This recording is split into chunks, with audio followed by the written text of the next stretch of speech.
Selain di Sulawesi Barat, bantuan beras juga disalurkan di Kota Manado, Sulawesi Utara.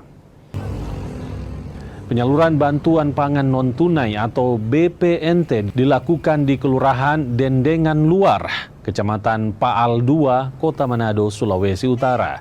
Warga rela antre di kantor kelurahan setempat untuk menunggu pendistribusian beras sebanyak 20 kg per keluarga. Penyaluran bantuan ini disambut antusias warga, apalagi harga beras saat ini terus alami lonjakan. Data dari kantor wilayah Bulog Sulut, Gorontalo, penerima bantuan pangan untuk Provinsi Sulut sebanyak 138.676 keluarga. Penerimaan sembako. Oh, oke. Beras. Ibu nanti akan informasinya akan menerima berapa banyak beras? 20 kg.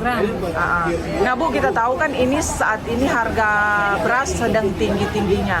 Ibu dengan ada bantuan ini tanggapannya seperti apa? Itu sangat berterima kasih kepada pemerintah karena ada bantuan.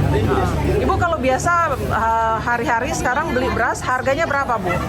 Yang 5 kilo yang merpati putih